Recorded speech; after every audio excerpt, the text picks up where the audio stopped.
Suara napas pelan terdengar di antara aroma disinfektan yang menusuk. Di ruang bersalin kelas 3 itu, seorang perempuan muda bernama Anita perlahan membuka matanya. Cahaya lampu neon yang dingin menyilaukan pandangannya. Tubuhnya terasa remuk, terutama di bagian perut yang masih nyeri karena baru saja melahirkan. Namun, rasa sakit itu menguap, digantikan oleh kehangatan yang tak terlukiskan saat pandangannya jatuh pada sebuah boks bayi bening di samping ranjangnya. Di dalamnya, seorang bayi mungil berkulit merah tidur dengan tenang, sesekali menggeliat kecil seolah merespons sentuhan dunia yang baru saja ia kenal. Air mata mengalir di sudut mata Anita. Ia tersenyum, senyum yang lemah, namun penuh arti. Semua penderitaan 9 bulan terakhir, malam-malam tanpa tidur, kerja lembur, rasa lapar yang ia tahan demi menabung, semua seakan lunas terbayar hanya dengan satu pandangan itu. Bayi itu adalah hidupnya, harapannya. Namun, Anita tahu, perjalanan menjadi seorang ibu tidak akan mudah. Ruang perawatan itu sederhana. Cat dindingnya sudah mulai pudar, kipas angin di langit-langit berderit pelan, dan tirainya setengah lusuh. Tapi bagi Anita, ruangan ini lebih dari cukup. Ia tidak membutuhkan kemewahan, hanya ketenangan. Ia memilih ruang kelas 3 bukan karena tidak mampu, tapi karena memang itulah satu-satunya pilihan yang masuk akal bagi kondisi keuangannya dan suaminya, Hasan. Di pojok ruangan, selimut rajut biru muda yang ia beli dari pasar menutupi tubuh bayi kecilnya. Ia tersenyum mengingat cibiran ibu mertuanya, Ibu Risma, yang pernah berkata dengan nada sinis, "Kenapa beli yang murah begini? Nit, nanti kulit bayinya gatal. Kamu itu terlalu hemat, pelit sama anak sendiri." Saat itu Anita hanya terdiam. Ia tahu mertuanya tidak akan mengerti. Ia bukan pelit, ia hanya berusaha realistis. Suaminya, Hasan, hanyalah staf administrasi di sebuah perusahaan swasta kecil. Gajinya pas-pasan, bahkan sering tidak cukup untuk kebutuhan sehari-hari. Demi melengkapi perlengkapan bayi dan menutupi biaya persalinan, Anita bekerja sambilan sebagai desainer grafis lepas. Ia mengetik sampai larut malam, matanya perih, punggungnya kaku, tapi ia bertahan, demi anaknya. Ia menahan keinginan sederhana, tidak membeli baju baru, tidak makan di luar, tidak ngidam hal-hal manis yang mahal. Ia menelan ludah ketika teman-temannya pamer tas dan pakaian, karena ia tahu uang itu lebih berguna untuk tabungan melahirkan. Suaminya memang baik, tapi terlalu penurut pada ibunya. Setiap kali Anita mengeluh tentang perlakuan Ibu Risma, jawabannya selalu sama. "Sabar ya sayang, ibu memang begitu. Maklumi saja, beliau sudah tua. Tapi sabar, itu terasa seperti tali yang makin lama makin mencekik." Anita tak pernah dibela. Bahkan gaji suaminya pun diserahkan seluruhnya kepada sang ibu untuk dikelola. Ia hanya diberi uang belanja harian yang seringkali kurang. Dan ketika Anita meminta izin untuk kerja sambilan, Hasan hanya menjawab tanpa menatapnya. "Ya sudah, kalau kamu sanggup. Asal jangan lupa tugasmu sebagai istri." Di titik itu, Anita tahu, ia harus berdiri sendiri. Hari itu, setelah melahirkan, ia berharap bisa sedikit tenang. Namun hidup memang suka memberi kejutan di saat tak terduga. Ketika pintu ruangan terbuka dan langkah seseorang terdengar pelan mendekat, Anita mengira itu suaminya atau suster yang datang memeriksa. Tapi yang muncul bukan keduanya. Seorang pria berperawakan tinggi dengan jas batik sutra dan aroma parfum mahal berdiri di ambang pintu. Matanya tajam namun lembut, wajahnya berwibawa. Sosok yang selama ini hanya bisa ia bayangkan dari kejauhan. "Ayah," bisik Anita lirih. Ayahnya, Pak Rahayu, seorang konglomerat besar yang dulu pernah menentang keras pernikahannya dengan Hasan, kini berdiri di hadapannya, di ruang kelas 3 yang sempit dan pengap itu. Kehadirannya seperti bayangan masa lalu yang tiba-tiba menyeruak di tengah hidup sederhana Anita. Dan tanpa ia tahu, kedatangannya kali ini akan mengubah segalanya. Tidak hanya bagi dirinya, tapi juga bagi mereka yang selama ini memanfaatkannya. Udara di ruangan itu mendadak terasa berat. Kipas angin tua di langit-langit masih berderit pelan. Tapi bagi Anita, waktu seperti berhenti berputar. Ia menatap sosok ayahnya yang berdiri di ambang pintu, tegap, berwibawa, dan nyaris tak tersentuh oleh usia.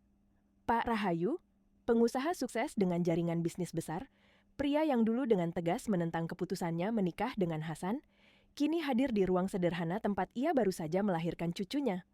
Suster yang masuk bersamaan dengan ayahnya menunduk sopan, lalu buru-buru keluar, meninggalkan mereka berdua. Anita menggigit bibir menahan haru, sekaligus rasa canggung yang sulit dijelaskan. "Ayah kok tahu aku di sini?" Suaranya pelan, hampir bergetar. Pak Rahayu tidak langsung menjawab. Ia hanya menatap boks bayi di sebelah ranjang Anita, kemudian berjalan perlahan mendekat. Langkah sepatunya yang halus beradu lembut dengan lantai ubin, menambah ketegangan yang menggantung di udara. Ia berhenti di sisi boks bayi, menatap cucunya yang terlelap. "Laki-laki?" gumamnya pelan. "Iya ya, cucu ayah," jawab Anita. Senyumnya kecil, tapi matanya berkilat bangga. Untuk sesaat, wajah keras Pak Rahayu melunak. Ia mengulurkan tangannya, menyentuh lembut tangan mungil cucunya.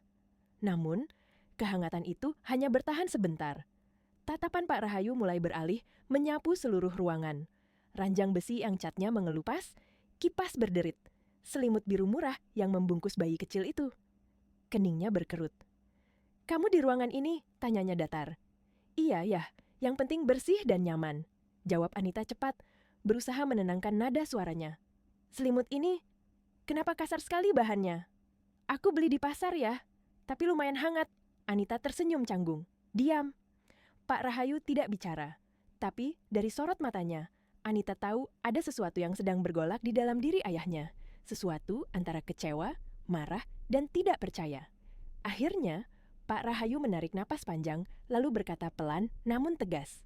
"Nak, apa uang 50 juta yang ayah kirim setiap bulan itu masih kurang?" Kalimat itu seperti petir di siang bolong. Anita membeku. Kata-kata itu berputar di kepalanya. 50 juta setiap bulan? "Ayah, apa maksudnya? Ayah pasti bercanda."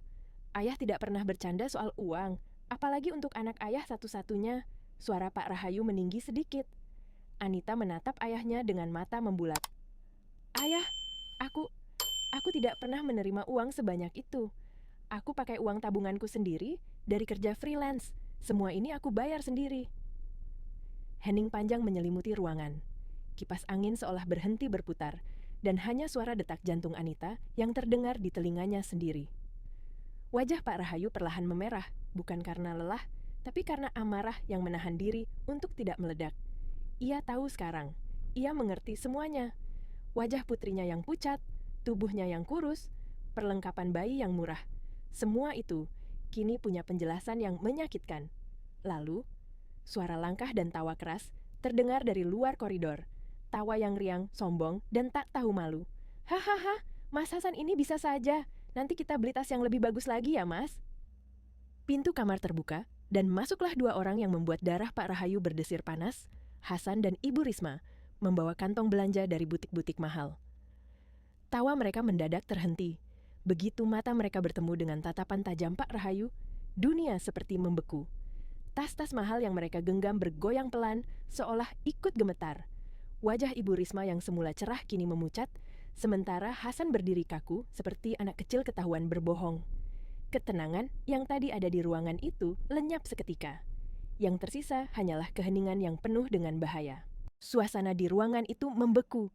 Tidak ada suara, tidak ada gerakan. Hanya tatapan tajam Pak Rahayu yang menembus udara seperti bilah pisau dingin. Hasan dan Ibu Risma berdiri di ambang pintu, kaku, menggenggam tas-tas belanja dari butik mahal. Simbol keserakahan yang kini menjadi bukti pengkhianatan mereka. Senyum kaku muncul di wajah Ibu Risma, berusaha menyelamatkan keadaan. "Loh, Pak Rahayu. Ya ampun, sudah datang ternyata. Kok nggak bilang-bilang, Pak? Alhamdulillah, akhirnya sempat juga nengok cucu." Nada suaranya dibuat semanis mungkin, tapi getaran di ujung kalimatnya tidak bisa disembunyikan. Pak Rahayu tidak menjawab, ia hanya menatap kedua orang itu dari ujung kepala sampai ujung kaki. Pakaian mewah, sepatu mengkilap, tas bermerek. Lalu matanya berpindah ke selimut bayi yang murahan di samping ranjang putrinya. Kontras itu menusuk hatinya lebih dalam daripada pisau. "Cari makan ya," suara Pak Rahayu datar. Hasan yang sejak tadi menunduk tergagap.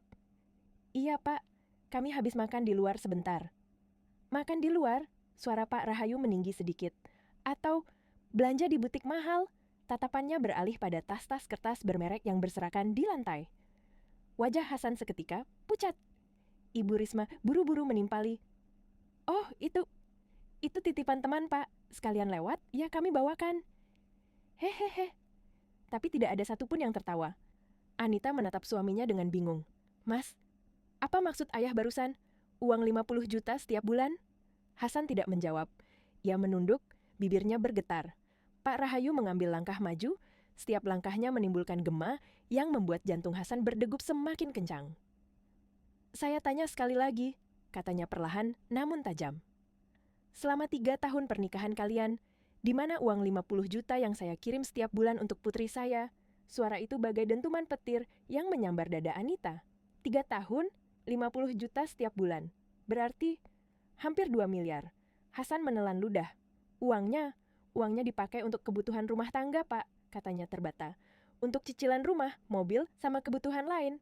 Pak Rahayu tertawa kecil, tawa dingin yang tanpa sedikit pun kehangatan. Rumah yang atas nama ibumu, mobil yang kamu bilang cicilan kantor, kebutuhan lain, mungkin maksudmu tas-tas mahal ini. Nada suaranya semakin tajam. Kamu pikir saya tidak tahu? Saya selalu memantau setiap transfer itu, Hasan. Tapi saya ingin dengar dari mulutmu sendiri. Untuk apa uang itu kalian habiskan? Ibu Risma mencoba memotong. Pak, jangan salah paham. Itu uang Hasan juga.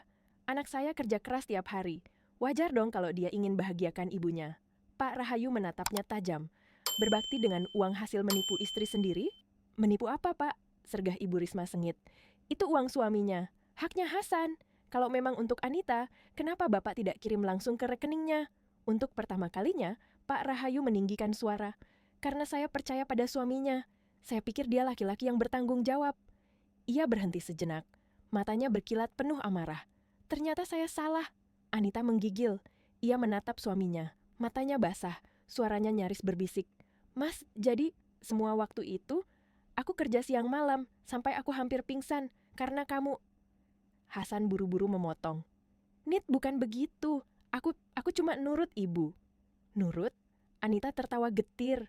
Kamu biarkan aku makan seadanya, kerja sampai dini hari, sementara kalian foya-foya pakai uang dari ayahku. Air matanya jatuh deras, tapi suaranya semakin mantap. Aku cuma ingin jadi istri dan ibu yang baik, Mas. Tapi ternyata selama ini, aku cuma dijadikan alat oleh kalian berdua. Kata-kata Anita membuat Ibu Risma berang. Jangan banyak drama, Nit. Justru kamu yang boros. Kamu pikir aku nggak tahu? Kamu minta baju hamil, minta makanan mahal, ngidam yang aneh-aneh. Ibu bohong, jerit Anita. Aku bahkan beli baju hamil di pasar malam, Ibu. Aku menahan lapar, menabung setiap rupiah untuk anakku. Pak Rahayu yang sejak tadi menahan diri, akhirnya meledak. Cukup, suaranya menggelegar seperti petir. Saya tidak mau dengar satu kebohongan pun lagi. Ia menatap Hasan dengan pandangan tajam yang menusuk. Saya beri kamu satu kesempatan terakhir, Hasan. Tunjukkan rekening koranmu sekarang. Hasan gemetar. Tangannya berusaha merogoh saku, tapi ponselnya hampir terjatuh karena tubuhnya bergetar hebat. Pak, sinyalnya jelek di sini. Gumamnya gugup. Pak Rahayu menyipitkan mata. Kalau begitu, biar saya yang panggil tim saya. Ia mengeluarkan ponselnya, menekan satu nomor cepat. Kirimkan laporan lengkap seluruh transfer dan pengeluaran atas nama Hasan selama 3 tahun terakhir. Sekarang juga. Hasan dan Ibu Risma membeku. Anita hanya bisa menatap, hatinya hancur berkeping-keping. Suster yang lewat di koridor sempat berhenti di depan pintu, tapi segera menyingkir setelah melihat wajah Pak Rahayu yang penuh kemarahan. Ruangan kelas 3 itu kini bukan lagi ruang perawatan. Ia berubah menjadi ruang pengadilan kecil, tempat kebenaran akan disingkap. Dan tidak ada satupun kebohongan yang bisa selamat. Suara notifikasi dari ponsel Pak Rahayu memecah kesunyian. Ia menatap layar beberapa detik, lalu wajahnya menegang. Semua orang di ruangan itu menahan napas. Hasan, katanya pelan tapi tajam. Mari kita lihat, kemana saja uang itu pergi. Ia menggulir layar perlahan, suaranya kini tenang namun lebih menakutkan daripada teriakan. Bulan lalu, tanggal 1, transfer dari saya 50 juta rupiah. Tanggal 2, penarikan tunai 20 juta. Tanggal 4, pembayaran kartu kredit di restoran mewah 3 juta. Tanggal 7, transaksi butik cahaya terang 25 juta. Ia berhenti, menatap Ibu Risma tajam. Ini pasti tas yang Ibu banggakan di arisan, bukan? Yang Ibu bilang hasil kerja keras anak Ibu. Wajah Ibu Risma langsung pucat. Ia mencoba tersenyum, tapi yang keluar hanyalah gemetar. Bapak menguntit kami? Saya tidak perlu menguntit, balas Pak Rahayu dingin. Saya hanya melindungi apa yang jadi hak putri saya, dan putri saya adalah aset saya yang paling berharga. Suasana hening, bahkan kipas angin pun terasa tak lagi berputar. 3 bulan lalu, lanjut Pak Rahayu, transfer 50 juta. Seminggu kemudian, pembayaran uang muka mobil sedan sport merah atas nama Hasan. Mata Anita membelalak. Mobil merah yang Mas bilang, mobil kantor. Hasan menunduk, suaranya nyaris tak terdengar. Itu bonus, Nit. Bonus dari kantor. Pak Rahayu tertawa pendek, getir. Bonus? Saya tahu gaji dan jabatanmu, Hasan. Tidak ada kantor sekecil itu yang kasih bonus setinggi langit. Ia menatap suami anaknya itu dengan tatapan dingin. Mobil itu dibeli dengan uang saya. Uang yang seharusnya membuat putri saya hidup nyaman saat hamil, bukan untuk membiayai gaya hidup kalian. Ibu Risma yang sejak tadi menahan diri, akhirnya tak kuat lagi. Memang kenapa kalau uang itu dipakai Hasan? Itu hak dia. Bapak yang salah karena kirim uang ke rekening anak saya. Wajar dong kalau dipakai buat ibunya sendiri. Pak Rahayu menatapnya tajam, matanya menyala penuh amarah. Jadi menurut ibu, mencuri uang menantunya adalah hal yang wajar? Mencuri, jangan fitnah Pak, bentak Ibu Risma dengan suara melengking. Anita itu perempuan boros, kalau uangnya dikasih ke dia, pasti habis buat beli barang-barang nggak berguna. Anita menatapnya tak percaya. Barang nggak berguna, Bu? Yang ibu maksud itu vitamin untuk anakku, susu hamil yang aku beli sendiri, atau selimut murah yang ibu hina di depan semua orang. Suara Anita bergetar, tapi matanya menatap lurus. Semua luka dan amarah yang selama ini ia pendam, kini keluar sekaligus. Pak Rahayu berjalan mendekat ke Hasan. Selama 3 tahun, katanya pelan, setiap kata terasa seperti palu yang memukul meja pengadilan. Saya kirim 50 juta setiap bulan, total 1,8 miliar. Saya sengaja tidak bilang pada Anita, karena saya ingin dia merasa diurus dengan baik oleh suaminya. Saya ingin dia bahagia. Tapi apa yang saya lihat hari ini? Ia menunjuk selimut bayi di ranjang. Putri saya melahirkan di kamar kelas 3. Ia menunjuk kantong belanja di lantai. Sementara kalian bersenang-senang dengan uangnya. Hasan tak bisa menahan air matanya. Pak, saya khilaf. Saya cuma ingin membahagiakan ibu. Membahagiakan ibumu? Potong Pak Rahayu tajam. Dengan mengorbankan istrimu yang sedang mengandung anakmu sendiri, dengan membiarkan dia bekerja sampai dini hari, hanya untuk beli susu hamil. Ia mengangkat ponselnya tinggi-tinggi, lalu menatap mereka satu persatu. Kalian bukan hanya mencuri uang saya, kalian mencuri kebahagiaan putri saya. Anita menunduk, air matanya menetes deras di pipinya. Semua yang selama ini tak ia pahami kini terjawab. Mengapa uang belanjanya selalu kurang? Mengapa suaminya tak pernah memberi lebih? Mengapa ibunya mertua selalu menghinanya? Karena selama ini, mereka hidup dari hasil keringat yang bukan milik mereka. Hening panjang, Hasan mencoba mendekat, namun Pak Rahayu segera mengangkat tangannya menghentikan langkahnya. Cukup, saya sudah dengar cukup banyak kebohongan hari ini. Ia memencet ponselnya lagi, nada suaranya kini sangat tenang, justru semakin menakutkan. Halo, siapkan tim pengacara saya. Bawa semua bukti transfer dan data aset atas nama Hasan serta ibunya. Saya ingin semuanya siap dalam 2 jam. Hasan panik. Pak, jangan lapor polisi. Saya akan kembalikan uangnya. Saya janji, Pak. Kembalikan, suara Pak Rahayu dingin. Uang sebanyak itu sudah kalian habiskan. Tapi percayalah, saya akan ambil kembali. Sampai kalian tak punya apa-apa. Anita menatap ayahnya, air mata jatuh tanpa suara. Ia ingin bicara, tapi kata-katanya tertahan. Pak Rahayu menatap putrinya lembut, menepuk bahunya pelan. Tenang nak, sekarang biar ayah yang urus semuanya. Dan untuk pertama kalinya setelah 3 tahun penuh penderitaan, Anita merasa aman. Tapi di sudut ruangan, Hasan dan Ibu Risma mulai sadar. Badai yang sesungguhnya baru saja datang dan tidak ada tempat untuk bersembunyi. Suasana di ruang kelas 3 itu kini berubah total. Tadi hanya udara pengap dan suara kipas berderit. Sekarang setiap inci udara terasa bergetar oleh amarah dan keadilan. Pak Rahayu menutup panggilannya, lalu menatap langsung ke arah Hasan dan ibunya. Kalian pikir saya tidak tahu? Suaranya rendah, tapi setiap kata seperti palu godam. Saya pantau semua transaksi kalian. Saya biarkan selama 3 tahun, karena saya ingin melihat sampai di mana keserakahan kalian. Hasan gemetar. Ibu Risma mencoba bicara, tapi suaranya nyaris tak keluar. Pak, Kami tidak tahu kalau uang itu...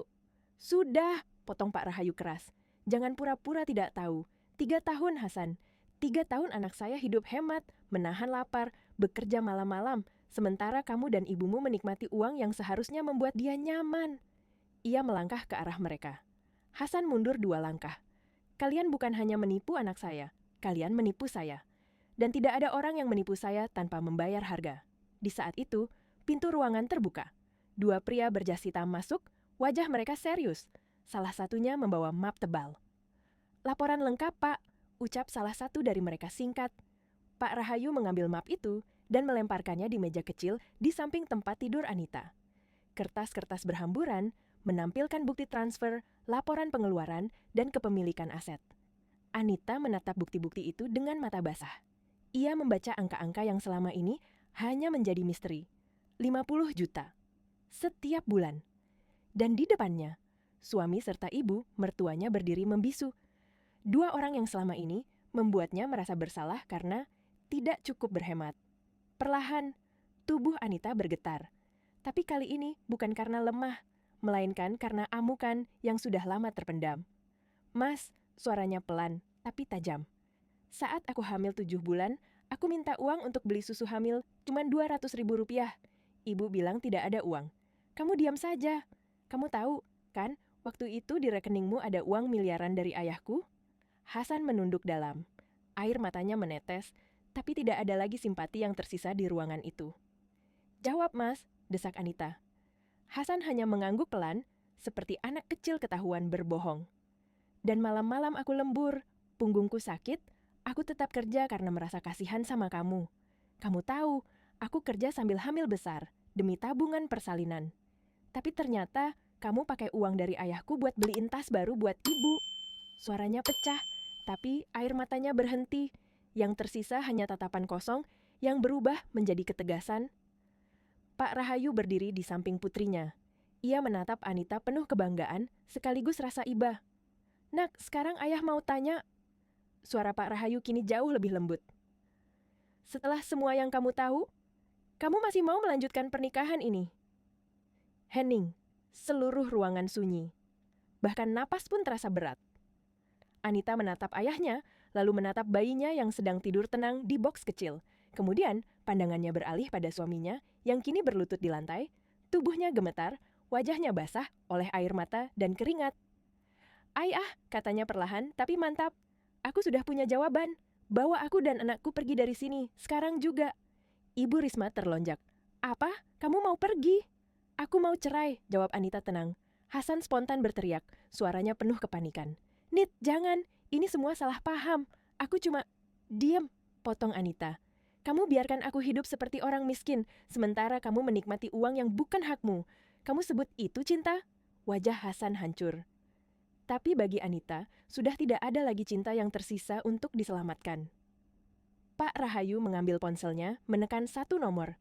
Siapkan tim pengacara terbaik saya sekarang juga. Bawa surat kuasa, gugatan cerai, dan tuntutan ganti rugi penuh. Saya mau semua aset atas nama Hasan dan ibunya disita. Hari ini juga. Pak, jangan lapor polisi, Pak. Hasan meratap. Kamu menipu anak saya 3 tahun, Hasan. Sekarang kamu rasakan akibatnya, balas Pak Rahayu datar.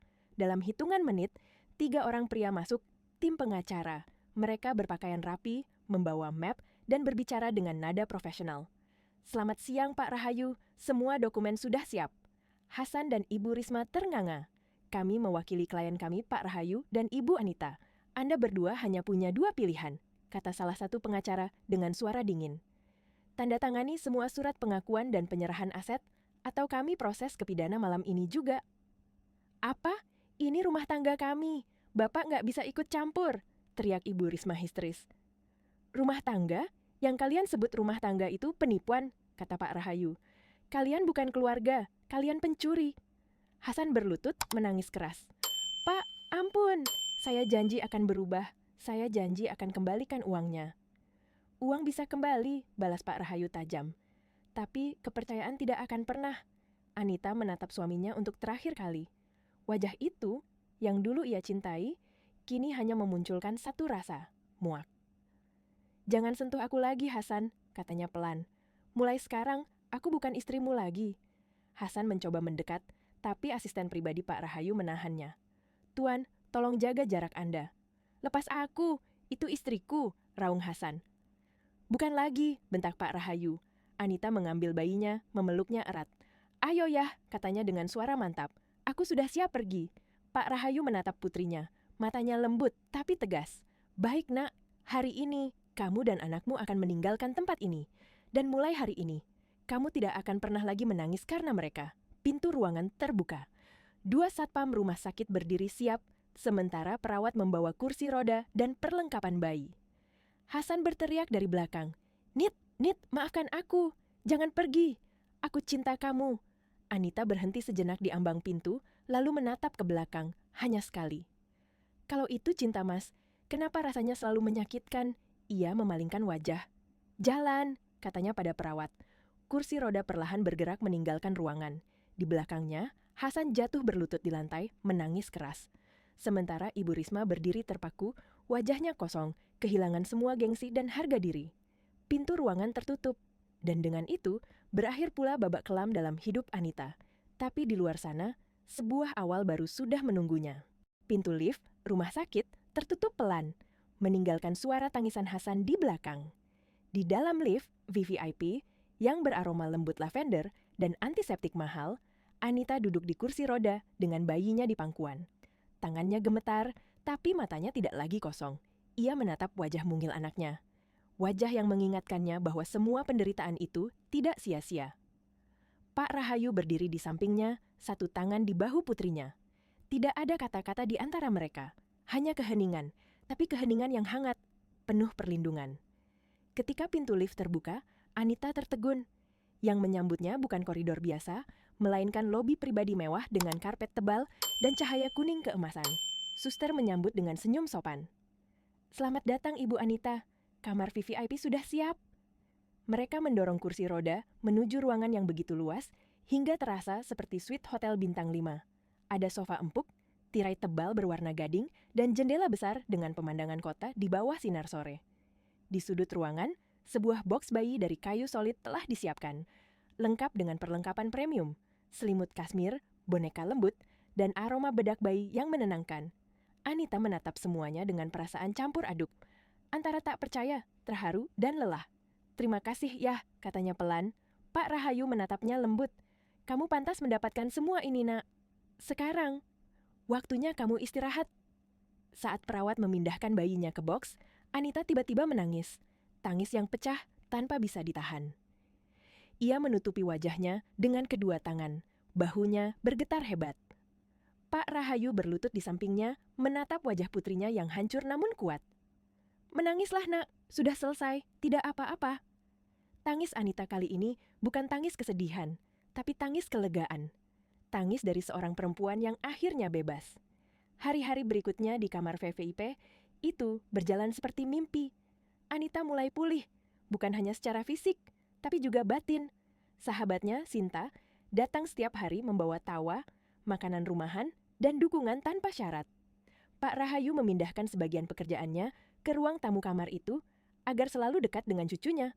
Suatu pagi setelah sarapan, Anita menghampiri ayahnya. Wajahnya tampak tenang, tapi matanya menyimpan tekad. "Ayah," katanya perlahan, "aku berterima kasih atas semua yang ayah lakukan, tapi aku tidak bisa hidup begini terus, dilayani, dikasihani, dan bergantung." Pak Rahayu mengangkat alis. "Kamu tidak suka kemewahan ini?" "Bukan itu ya," jawab Anita mantap. "Aku hanya tidak ingin jadi beban. Aku ingin berdiri di atas kakiku sendiri." Senyum tipis muncul di wajah sang ayah. "Lalu apa rencanamu, Nak?" Anita membuka tabletnya, menampilkan beberapa desain pakaian dan perlengkapan bayi. "Aku ingin membuat merek perlengkapan bayi dan pakaian muslimah untuk ibu-ibu muda. Barangnya berkualitas, tapi harganya terjangkau. Aku ingin ibu lain merasa cantik dan dihargai, bahkan saat mereka sedang lelah." Pak Rahayu menatapnya lama, lalu mengangguk pelan. "Ide yang bagus, tapi ayah tidak akan memberimu uang sebagai hadiah. Anggap ini pinjaman modal usaha. Buat proposal, hitung semua kebutuhan dan potensi keuntungannya. Kalau bagus, ayah investasi." Wajah Anita bersinar. "Aku akan buat sebaik mungkin ya, terima kasih."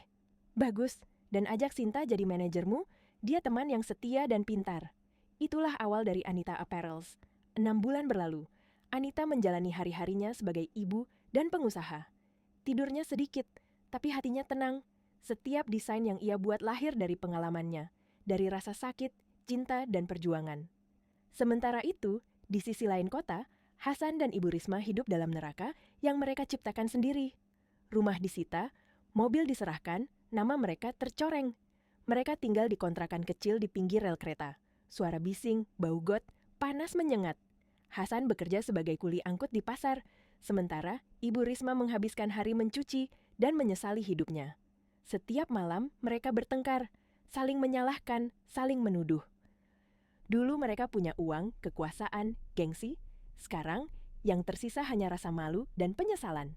Setahun berlalu sejak peristiwa di rumah sakit itu.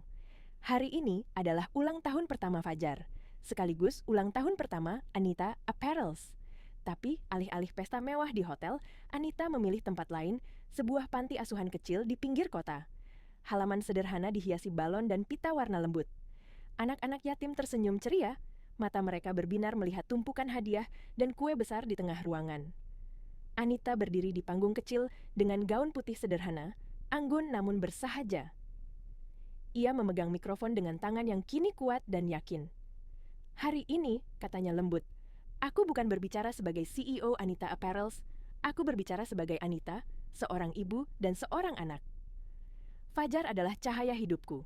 Ia mengajarkanku bahwa kekuatan sejati lahir dari penderitaan, dan kebahagiaan sejati bukan tentang berapa banyak yang kita punya, tapi berapa banyak yang bisa kita bagi. Tepuk tangan bergema. Pak Rahayu yang duduk di barisan depan menatap putrinya dengan mata berkaca-kaca, sambil menggendong cucunya yang tertawa riang. Sebagai rasa syukur, lanjut Anita, aku dan ayah akan merenovasi seluruh bangunan panti asuhan ini dan mendirikan yayasan yang menjamin pendidikan anak-anak di sini sampai mereka lulus sekolah. Teriakan bahagia meledak. Beberapa anak berlari memeluk Anita, sementara air mata menetes di pipi pengasuh panti. Di tengah kebahagiaan itu, Karma datang dengan caranya sendiri. Sinta menunjukkan pesan dari ponselnya. Nit, lihat ini. Pesan pertama, telah dilakukan penangkapan atas nama Hasan. Tersangka ditahan karena penggelapan dana perusahaan ekspedisi kecil sebesar 20 juta rupiah. Anita menarik napas panjang. Dulu dia mencuri miliaran, sekarang jatuh karena 20 juta? Karma tidak pernah salah alamat. Pesan kedua, seorang wanita tua tertangkap mencuri jemuran di komplek perumahan lama. Setelah diperiksa, ternyata dia Ibu Risma. Anita menatap layar lama, lalu tersenyum kecil. Tidak ada amarah, tidak ada kepuasan, hanya kelegaan. Akhirnya, selesai. Ia mengunci ponselnya dan menatap Fajar yang tertawa di pelukan kakeknya. Mulai sekarang, hanya ada aku dan anakku, dan masa depan yang baru. Lampu lilin di kue menyala. Anita memejamkan mata sejenak, berdoa dalam hati, Ya Allah, terima kasih, Engkau menggantikan semua air mataku dengan cahaya. Ia meniup lilin bersama Fajar. Api kecil itu padam, tapi di matanya ada cahaya baru, cahaya yang takkan pernah padam lagi.